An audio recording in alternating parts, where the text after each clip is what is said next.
Hello everyone, स्वागत है इस वेरी इंपॉर्टेंट सेशन में। आज हम लोग बात करने वाले हैं एक ऐसे सिस्टम की जो कि इक्विलिब्रियम में है। मान लीजिए आपके पास कोई भी सिस्टम इक्विलिब्रियम में है, तो इक्विलिब्रियम पोर्शन पे या इक्विलिब्रियम के सिचुएशन पे या पोजीशन पे उसकी जितनी भी मेजरेबल प्रॉपर्टीज होती हैं वो सारी की सारी कांस्टेंट हो जाती हैं। जैसे कि कलर मेजर कर सकते हैं हम लोग, टेम्परेचर मेजर कर सकते हैं हम लोग, प्रेशर मेजर कर, जैसे कि pH हुआ, कंसंट्रेशन टर्म्स हो गए, टेम्परेचर हो गए, गिब्स फ्री एनर्जी हो गई, ये सारी चीज़ें मेजरेबल प्रॉपर्टीज़ के अंदर आती हैं।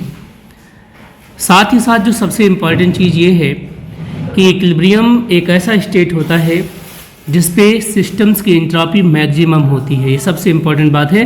एंट्रोपी क्या होती है? सिस्टम की मैक्सिमम होती है और जो प्रोबेबिलिटी होती है वो भी मैक्सिमम होती है। तो यहाँ पे दो चीज़ें मैक्सिमम स्टेट को अचीव करती हैं जब भी कोई सिस्टम इक्विलिब्रियम को अचीव करता है। उनमें से एक क्या है? एंट्रोपी, और दूसरा क्या है? प्रोबेबिलिटी। तो गिब्स ने सोचा, बोल्ट्जमैन ने सोचा कि इनके बीच में जरूर कोई ना कोई रिलेशन होगा। किसके बीच में? एंट्रोपी और प्रोबेबिलिटी के बीच में।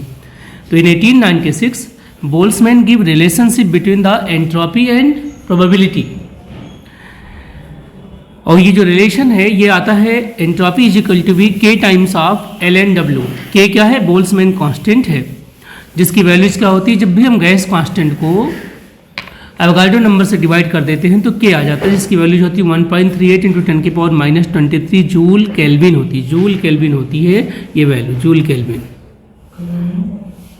मान लीजिए कि आपके पास दो इंडिपेंडेंट सिस्टम है, एक सिस्टम का नाम ए है और एक सिस्टम का नाम बी है। तो ऐसे सिचुएशन में जो एंट्रोपी होगी दोनों सिस्टम को अगर कंबाइन करेंगे तो उनके सम के बराबर होगी, राइट? क्योंकि एनर्जी एडिटिव होता है। लेकिन जो प्रोबेबिलिटी होती है वो मल्टीप्लिकेटिव होती है। इस नाते जो टोटल प्रोबेबिलिटी आएगी उन दोनों सिस्टम के अंदर वो मल्टीप्लाई हो जाएगी W1 × W2। इस नाते एग्जाम में क्वेश्चन बार बार पूछा जाता है। बात अगर हम एंट्रोपी की करते हैं तो एंट्रोपी का मतलब होता है रैंडमनेस। किसी सिस्टम में कितना रैंडमनेस है, कितना चार्ज है, या हम कह सकते हैं किसी सिस्टम की जो अनअवेलेबल एनर्जी पार्ट है, जो किसी भी पार्ट में रैंडमनेस को बढ़ा देगी, उसी को हम एंट्रोपी कहते हैं। तो हम जानते हैं कि गैस की एंट्रोपी सबसे ज़्यादा, फिर लिक्विड की और फिर सॉलिड की। ऐसे ही अगर हम कहते हैं कि हमारे पास एक अंडा है, एग है, और उस अंडे के अंदर जो मटेरियल होता है वो लिक्विड होता है, दिखने में होता ही है लिक्विड, लेकिन जब हम उसको बॉयल कर देते हैं तो सॉलिडिफाई हो जाता है। तो इस हिसाब से जो बॉयल्ड एग है उसकी एंट्रोपी कम होनी चाहिए, राइट? लेकिन प्रॉब्लम क्या है कि जो एग के अंदर प्रोटीन्स होते हैं, जब उन्हें हीट किया जाता है तो प्रोटीन का जो स्ट्रक्चर्स होता है वो डीनेचर्ड हो जाता है।